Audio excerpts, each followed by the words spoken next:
ವಿಪರೀತ ಒತ್ತಡದ ಬದುಕು, ಪೌಷ್ಟಿಕ ಆಹಾರದ ಕೊರತೆಯಿಂದ ಶುಗರ್, ಬಿಪಿ, ಬೊಜ್ಜು, ಗ್ಯಾಸ್ಟ್ರಿಕ್ ನಂತಹ ಆರೋಗ್ಯ ಸಮಸ್ಯೆ. ಹೆಚ್ಚು ಪೋಷಕಾಂಶಯುಕ್ತ ಆಹಾರ ಮತ್ತು ಸಿರಿಧಾನ್ಯಗಳೇ ಇದಕ್ಕೆ ಪರಿಹಾರ. ಮಿಲ್ಲೆಟ್ಸ್ ಚೂರ್ಣಂ ಇಂದಿನ ವೇಗದ ಬದುಕಿಗೆ ಪುರಾತನ ಪೋಷಣೆಯ ಶಕ್ತಿ. ಇದು ಸಿರಿಧಾನ್ಯ, ಡ್ರೈ ಫ್ರೂಟ್ಸ್, ಮೊಳಕೆ ಕಾಳುಗಳು, ಧಾನ್ಯ ಮತ್ತು ಸೀಡ್ಸ್ ಇಂದ ಸಮೃದ್ಧವಾಗಿದೆ. ಬನ್ನಿ ಮತ್ತೆ ಸಾಂಪ್ರದಾಯಿಕ ಸಿರಿಧಾನ್ಯಗಳಿಗೆ ಮರಳೋಣ. ಆರ್ಡರ್ ಮಾಡಲು ಡಿಸ್ಕ್ರಿಪ್ಷನ್ ಬಾಕ್ಸ್ ಮತ್ತು ಪಿನ್ಡ್ ಕಾಮೆಂಟ್ ನಲ್ಲಿ ಲಿಂಕ್ ಇದೆ. ಬಂಧುಗಳೇ ನಮಸ್ಕಾರ, ಹೇಗಿದ್ರಿ ನೀವೆಲ್ಲರೂ? ನಾನು ಸುಬ್ರಹ್ಮಣ್ಯ ಎಸ್ ಹಂಡಿಗೆ. ಬಂಧುಗಳೇ, ಯಾವುದಾದ್ರೂ ವಿಧಾನಸಭಾ ಕ್ಷೇತ್ರದಲ್ಲಿ ಹಾಲಿ ಶಾಸಕರು ಸಾವನ್ನಪ್ಪಿದಂತ ಸಂದರ್ಭದಲ್ಲಿ ಆ ವಿಧಾನಸಭಾ ಕ್ಷೇತ್ರಕ್ಕೆ ಸಹಜವಾಗಿ ಉಪಚುನಾವಣೆ ಘೋಷಣೆ ಆಗ್ತಾ ಇತ್ತು. ಅಥವಾ ಯಾವುದಾದ್ರೂ ವಿಧಾನಸಭಾ ಕ್ಷೇತ್ರವನ್ನ ಪ್ರತಿನಿಧಿಸುವಂತ ಶಾಸಕರು ಯಾವುದಾದ್ರೂ ಪ್ರಕರಣದಲ್ಲಿ ಅಪರಾಧಿ ಅಂತ ಸಾಬೀತಾಗಿ ಜೈಲು ಸೇರಿದಂತ ಸಂದರ್ಭದಲ್ಲಿ ಅವರ ಶಾಸಕ ಸ್ಥಾನ ಸಹಜವಾಗಿ ಅಸಿಂಧು ಆಗ್ತಾ ಇತ್ತು.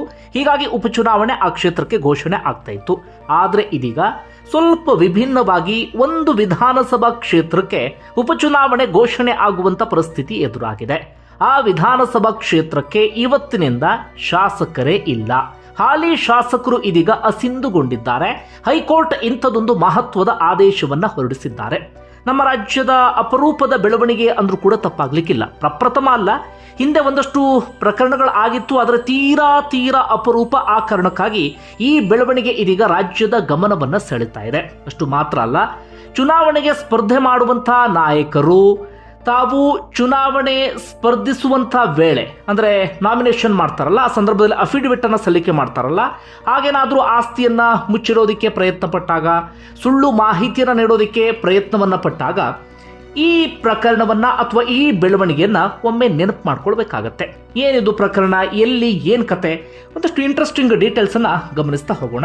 ಬಂಧುಗಳೇ, ಈ ವಿಧಾನಸಭಾ ಕ್ಷೇತ್ರ ಯಾವುದು ಅಂದ್ರೆ ಚಿಕ್ಕಬಳ್ಳಾಪುರದ ಬಾಗೇಪಲ್ಲಿ ವಿಧಾನಸಭಾ ಕ್ಷೇತ್ರ. ಈ ಬಾಗೇಪಲ್ಲಿಯ ಕಾಂಗ್ರೆಸ್ ಶಾಸಕರಾಗಿದ್ದಂತ ಎಸ್.ಎನ್. ಸುಬ್ಬಾರೆಡ್ಡಿ ಇದೀಗ ತಮ್ಮ ಶಾಸಕ ಸ್ಥಾನವನ್ನ ಕಳ್ಕೊಂಡಿದ್ದಾರೆ. ಶಾಸಕ ಸ್ಥಾನದಿಂದ ಅಸಿಂಧುಗೊಂಡಿದ್ದಾರೆ. ಹೈಕೋರ್ಟ್ ಇವತ್ತು ಬಹಳ ಸ್ಪಷ್ಟವಾಗಿ ಸೂಚನೆಯನ್ನು ಕೊಟ್ಟಿದೆ. ಚುನಾವಣಾ ಆಯೋಗಕ್ಕೆ ಹಾಗೆ ವಿಧಾನಸಭಾ ಕಾರ್ಯದರ್ಶಿಗೆ ಈ ಕ್ಷಣವೇ ಮಾಹಿತಿಯನ್ನು ನೀಡಿ ಅಂತ ಸೂಚನೆಯನ್ನು ಕೊಟ್ಟಿದೆ. ಹೀಗಾಗಿ ಈ ಕ್ಷಣದಿಂದಲೇ ಅವರು ಶಾಸಕ ಸ್ಥಾನವನ್ನ ಕಳ್ಕೊಂಡಿದ್ದಾರೆ. ಹಾಗಾದ್ರೆ ಏನಾಯಿತು ಎಸ್.ಎನ್. ಸುಬ್ಬಾರೆಡ್ಡಿ ಅವರ ವಿಚಾರದಲ್ಲಿ, ಮುಂದಿನ ಪ್ರಕ್ರಿಯೆಗಳು ಏನು, ಆ ವಿವರವನ್ನು ನೋಡ್ತಾ ಹೋಗೋಣ. ಬಂಧುಗಳೇ, ಬಾಗೇಪಲ್ಲಿ ವಿಧಾನಸಭಾ ಕ್ಷೇತ್ರ 2023 ಚುನಾವಣೆ ಸಂದರ್ಭದಲ್ಲಿ ಇಡೀ ರಾಜ್ಯದ ಗಮನವನ್ನು ಸೆಳೆದಿತ್ತು. ಕಾರಣ ತೀವ್ರವಾದಂಥ ಸ್ಪರ್ಧೆ ಇತ್ತು. ಒಂದು ಕಡೆಯಿಂದ ಕಾಂಗ್ರೆಸ್ನ ಅಭ್ಯರ್ಥಿಯಾಗಿ ಎಸ್.ಎನ್. ಸುಬ್ಬಾರೆಡ್ಡಿ ಇದ್ರೆ, ಅತ್ತ ಬಿಜೆಪಿಯಿಂದ ಸಿ ಮುನಿರಾಜು ಸ್ಪರ್ಧೆಯನ್ನ ಮಾಡಿದ್ರು. ಇಬ್ಬರ ನಡುವೆ ತೀವ್ರ ಪೈಪೋಟಿಯಲ್ಲಿ ಅಂತಿಮವಾಗಿ ಸುಬ್ಬಾರೆಡ್ಡಿ 82,128 ಮತಗಳನ್ನು ಪಡೆದುಕೊಂಡ್ರೆ ಮುನಿರಾಜು 62,949 ಮತಗಳನ್ನು ಪಡೆದುಕೊಂಡ್ರು. ಆದರೆ ಅದಾದ ಬಳಿಕ ಇದೇ ಎಸ್.ಎನ್. ಸುಬ್ಬಾರೆಡ್ಡಿ ವಿರುದ್ಧ ಸ್ವತಂತ್ರ ಬಿಜೆಪಿ ಅಭ್ಯರ್ಥಿ ಸಿ ಮುನಿರಾಜು ಫೈಟ್ ಮಾಡೋದಕ್ಕೆ ಶುರು ಮಾಡ್ಕೊಳ್ತಾರೆ. ಕಾನೂನು ರೀತಿಯಲ್ಲಿ ಅವರು ಕೋರ್ಟ್ ಮೊರೆಯನ್ನ ಹೋಗ್ತಾರೆ. ಕೋರ್ಟ್ಗೆ ಒಂದು ದೂರನ್ನು ಕೊಡ್ತಾರೆ. ಏನಂತ, ಎಸ್.ಎನ್. ಸುಬ್ಬಾರೆಡ್ಡಿ ಚುನಾವಣಾ ಅಕ್ರಮಗಳನ್ನು ಎಸಗಿದ್ದಾರೆ. ಅಂದ್ರೆ ಚುನಾವಣೆಯ ಸಂದರ್ಭದಲ್ಲಿ ಒಂದಷ್ಟು ಅಕ್ರಮಗಳನ್ನು ಎಸಗಿದ್ದಾರೆ, ಜನರಿಗೆ ಆಮಿಷವನ್ನು ಒಡ್ಡಿದ್ದಾರೆ, ಜನರ ಮತವನ್ನು ಖರೀದಿ ಮಾಡಿದ್ದಾರೆ, ಈ ರೀತಿಯ ಒಂದಷ್ಟು ಆರೋಪಗಳನ್ನು ಮಾಡ್ತಾರೆ. ಅದರ ಜೊತೆಗೆ ಚುನಾವಣಾ ಅಫಿಡವಿಟ್ ನಲ್ಲಿ ಸುಳ್ಳು ಮಾಹಿತಿಯನ್ನು ನೀಡಿದ್ದಾರೆ ಅಂತ ಹೇಳಿ ದೂರನ್ನು ಕೊಡ್ತಾರೆ. ಏನಂತ, ಅವರ ಹೆಸರಲ್ಲಿ ಸಾಕಷ್ಟು ಬಾರ್ಗಳಿದ್ದಾವೆ, ಇರೋದು ಒಂದೇ ಲೈಸೆನ್ಸು, ಬೇಕಾದಷ್ಟು ಬಾರ್ಗಳನ್ನು ನಡೆಸ್ತಾ ಇದ್ದಾರೆ. ಬೆಂಗಳೂರಿನಲ್ಲಿ ಲೆಕ್ಕ ಇರೋದಷ್ಟು ಬಾರ್ಗಳಿದ್ದಾವೆ. ಈ ಚಿಕ್ಕಬಳ್ಳಾಪುರದ ಆಸುಪಾಸು, ಬಾಗೇಪಲ್ಲಿ ಎಲ್ಲ ಕಡೆಗಳಲ್ಲೂ ಕೂಡ ಬಾರ್ಗಳಿದ್ದಾವೆ. ಎಕರೆಗಟ್ಟಲೆ, ಸಾವಿರಾರು ಎಕರೆ ಜಮೀನಿದೆ. ಆದರೆ ಜಮೀನಿಗೆ ಸಂಬಂಧಪಟ್ಟಾಗ ಸರಿಯಾದಂಥ ಮಾಹಿತಿಯನ್ನು ನೀಡಿಲ್ಲ. ಜೊತೆಗೆ ಕೃಷಿ ಜಮೀನು ಅಂತ ತುಂಬಾ ಕಡೆಗಳು ತೋರಿಸ್ಕೊಂಡಿದ್ದಾರೆ. ಆದರೆ ಕಮರ್ಷಿಯಲ್ ಆಕ್ಟಿವಿಟೀಸ್ ನಡೆಸ್ತಾ ಇದ್ದಾರೆ. ಬೇಕಾದಷ್ಟು ಕಮರ್ಷಿಯಲ್ ಬಿಲ್ಡಿಂಗ್ಗಳು ಕೂಡ ಇದ್ದಾವೆ. ಉದ್ದೇಶಪೂರ್ವಕವಾಗಿಯೇ ಅಫಿಡವಿಟ್ನಲ್ಲಿ ತಪ್ಪು ಮಾಹಿತಿ ಅಥವಾ ಸುಳ್ಳು ಮಾಹಿತಿಯನ್ನು ನೀಡಿದ್ದಾರೆ ಎನ್ನುವ ರೀತಿಯಲ್ಲಿ ಅವರು ಕೋರ್ಟ್ಗೆ ಒಂದು ಅರ್ಜಿಯನ್ನು ಸಲ್ಲಿಕೆಯನ್ನು ಮಾಡ್ತಾರೆ. ಅದಾದ ನಂತರ ಇದೇ ಸಿ ಮುನಿರಾಜು ಹಾಗೆ ಸುಬ್ಬಾರೆಡ್ಡಿ ನಡುವೆ ನಿರಂತರವಾಗಿ ಪರಸ್ಪರ ಮಾತಿನ ವಾಗ್ದಾಳಿ ಎಲ್ಲವೂ ಕೂಡ ನಡೀತಾ ಇತ್ತು. ಸಿ ಮುನಿರಾಜು ವಿರುದ್ಧ ಇದೇ ವಿಚಾರಕ್ಕೆ ಸಂಬಂಧಪಟ್ಟ ಹಾಗೆ ಸುಬ್ಬಾರೆಡ್ಡಿ FIR ಅನ್ನು ಕೂಡ ಮಾಡಿಸಿದ್ರು. ಇಂಥ ಒಂದಷ್ಟು ಬೆಳವಣಿಗೆ ಎಲ್ಲವೂ ಕೂಡ ಅವರಿಬ್ಬರ ನಡುವೆ ಆಗ್ತಾ ಇತ್ತು. ಒಟ್ಟಾರೆಯಾಗಿ ಕೋರ್ಟ್ನಲ್ಲಿ 2 ವರ್ಷಗಳಿಂದ ಈ ವಿಚಾರಕ್ಕೆ ಸಂಬಂಧಪಟ್ಟ ಹಾಗೆ ಆರ್ಗ್ಯುಮೆಂಟ್ ನಡೀತಾನೆ ಇತ್ತು. ಪಾಟಿ ಸವಾಲು, ಸಾಕ್ಷಿ ವಿಚಾರಣೆ ಇಂಥದೆಲ್ಲವೂ ಕೂಡ ನಡೀತಾ ಇತ್ತು. ಸಹಜವಾಗಿ ಕುತೂಹಲ ಮೂಡಿಸಿತ್ತು. ರಾಜ್ಯದಲ್ಲಿ ಹೆಚ್ಚು ಚರ್ಚೆ ಆಗದೇ ಇದ್ರೂ ಕೂಡ ಬಾಗೇಪಲ್ಲಿ ವಿಧಾನಸಭಾ ಕ್ಷೇತ್ರದ ವ್ಯಾಪ್ತಿಯಲ್ಲಿ ಚರ್ಚೆ ಆಗ್ತಾ ಇತ್ತು.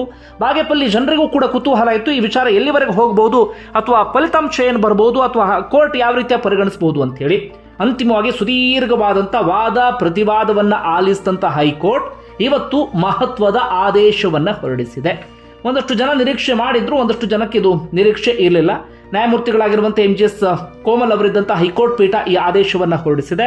ಅವರು ಬಹಳ ಸ್ಪಷ್ಟವಾಗಿ ಹೇಳಿದ್ದಾರೆ, ಎಸ್.ಎನ್. ಸುಬ್ಬಾರೆಡ್ಡಿ ಈ ಕ್ಷಣವೇ ಶಾಸಕ ಸ್ಥಾನವನ್ನು ಕಳ್ಕೊಳ್ತಾ ಇದ್ದಾರೆ. ಅವರ ಶಾಸಕ ಸ್ಥಾನ ಅಸಿಂಧುಗೊಂಡಿದೆ. ಚುನಾವಣಾ ಆಯೋಗಕ್ಕೆ ಇದಕ್ಕೆ ಸಂಬಂಧಪಟ್ಟಾಗೆ ತಕ್ಷಣವೇ ಮಾಹಿತಿಯನ್ನು ಕೊಡಿ ಎನ್ನುವ ರೀತಿಯಲ್ಲೂ ಕೂಡ ಸೂಚನೆಯನ್ನು ಕೊಟ್ಟಿದ್ದಾರೆ.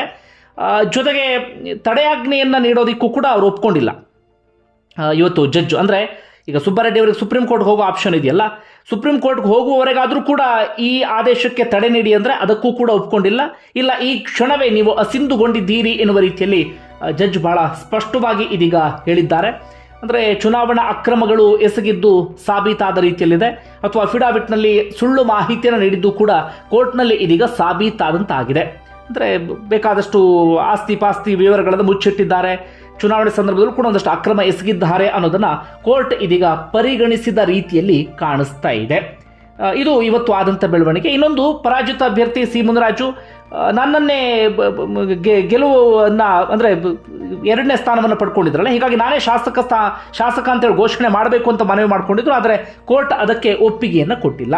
ಹಾಗಾದರೆ ಮುಂದೇನು? ಸಹಜವಾಗಿ ಒಂದಷ್ಟು ಜನರಿಗೆ ಕುತೂಹಲ ಇರುತ್ತೆ.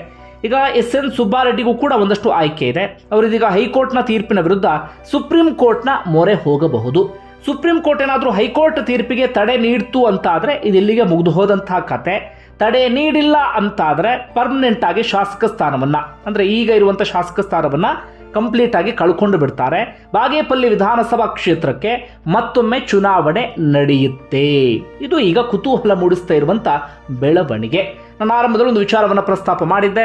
ಚುನಾವಣೆಗೆ ಸ್ಪರ್ಧೆ ಮಾಡುವ ಸಂದರ್ಭದಲ್ಲಿ ಅಫಿಡವಿಟ್ನಲ್ಲಿ ಯಾರಾದರೂ ಸುಳ್ಳು ಮಾಹಿತಿಯನ್ನು ಕೊಡ್ತಾ ಇದ್ದರೆ ಅವರು ಇದನ್ನು ಗಮನಿಸಬೇಕಾಗತ್ತೆ, ಅಥವಾ ಒಮ್ಮೆ ನೆನಪು ಮಾಡ್ಕೊಳ್ಬೇಕಾಗತ್ತೆ. ಅಫಿಡವಿಟ್ನಲ್ಲಿ ಒಂದಷ್ಟು ಮಂದಿ ಉದ್ದೇಶಪೂರ್ವಕವಾಗಿ ತಪ್ಪು ಮಾಹಿತಿ, ಸುಳ್ಳು ಮಾಹಿತಿಯನ್ನು ನೀಡ್ತಾರೆ. ಹಿಂದೆಯೂ ಕೂಡ ಅಂಥ ಒಂದಷ್ಟು ಬೆಳವಣಿಗೆ ಆಗಿತ್ತು. ಇದೀಗ ಹೈಕೋರ್ಟ್ನ ಆದೇಶ ಬರುವ ಮೂಲಕ ಅಂಥವ್ರಿಗೆ ಸಹಜವಾಗಿ ಒಂದು ಆತಂಕ ಶುರುವಾದ ರೀತಿಯಲ್ಲೂ ಕೂಡ ಆಗಿದೆ. ಇನ್ನು ಎಸ್.ಎನ್. ಸುಬ್ಬಾರೆಡ್ಡಿ 2013 ಅಂತ ನೋಡಿದಾಗ 86 ಕೋಟಿ ಆಸ್ತಿ ಘೋಷಣೆ ಮಾಡಿಕೊಂಡಿದ್ರು. 2023ಕ್ಕೆ ಬಂದ 313 ಕೋಟಿ ಅವರು ಅಫಿಷಿಯಲ್ ಆಗಿ ಘೋಷಣೆ ಮಾಡಿಕೊಂಡಂಥ ಆಸ್ತಿ. ಆದರೆ ಇನ್ನೊಂದಷ್ಟು ಮಂದಿಯ ವಾದದ ಪ್ರಕಾರವಾಗಿ ಇದೇನೇನೋ ಅಲ್ಲ, ಅದನ್ನು ಮೀರಿದಂಥ ಆಸ್ತಿ ಪಾಸ್ತಿಗಳನ್ನು ಅವರು ಮಾಡಿದ್ದಾರೆ ಎನ್ನುವಂಥ ರೀತಿಯಲ್ಲಿ ವಾದವೂ ಕೂಡ ಇದೆ. ಇತ್ತೀಚೆಗೆ ಅವ್ರ ಮೇಲೆ ಇಡಿ ರೇಡ್ ಕೂಡ ಆಗಿತ್ತು. ಅಂದರೆ ಇತ್ತೀಚಿನ ಬೆಳವಣಿಗೆ ಅಂತ ನೋಡ್ತಾ ಹೋಗಿ ಇದು 2ನೇ ಬೆಳವಣಿಗೆ. ಇನ್ನೊಂದು, ಮಾಲೂರು ವಿಧಾನಸಭಾ ಕ್ಷೇತ್ರ ನಿಮ್ಗೆ ನೆನಪಿರ್ಬೋದು, ಕಾಂಗ್ರೆಸ್ನ ಎಮ್.ಎಲ್.ಎ. ನಂಜೇಗೌಡ ಹಾಗೆ ಬಿಜೆಪಿ ಅಭ್ಯರ್ಥಿಯಾಗಿದ್ದಂಥ ಮಂಜುನಾಥ್ ಅವರಿಬ್ಬರ ನಡುವೆ ಕೂಡ ಕಾನೂನು ಹೋರಾಟ ನಡೆದಿತ್ತು. ನಂಜೇಗೌಡರು ಮಂಜುನಾಥ್ ಗೌಡ ವಿರುದ್ಧ ಕೇವಲ 248 ಮತಗಳಿಂದ ಗೆಲುವನ್ನು ಸಾಧಿಸಿದ್ರು. ಹೀಗಾಗಿ ಮಂಜುನಾಥ್ ಗೌಡರು ಏನು ಮಾಡಿದ್ರು, ಇದರ ವಿರುದ್ಧವಾಗಿ ಕೋರ್ಟ್ ಮೊರೆ ಹೋಗಿದ್ರು. ಮರು ಮತ ಎಣಿಕೆ ಆಗಬೇಕು, ಮತ ಎಣಿಕೆ ಸಂದರ್ಭದಲ್ಲಿ ಲೋಪ ಆಗಿದೆ ಅಥವಾ ಅಕ್ರಮವನ್ನು ಎಸಗಲಾಗಿದೆ ಅಂತ ಹೇಳಿ. ಆಗಲೂ ಕೂಡ ಹೈಕೋರ್ಟ್ ಹೀಗೆ ಮಾಡಿತ್ತು, ನಂಜೇಗೌಡರ ಶಾಸಕ ಸ್ಥಾನವನ್ನು ಅಸಿಂಧುಗೊಳಿಸಿತ್ತು, ಹಾಗೆ ಮರು ಮತ ಎಣಿಕೆಗೆ ಸೂಚನೆಯನ್ನು ಕೊಟ್ಟಿತ್ತು. ಅಂತಿಮವಾಗಿ ಅದು ಸುಪ್ರೀಂ ಕೋರ್ಟ್ವರೆಗೂ ಕೂಡ ಹೋಗಿತ್ತು.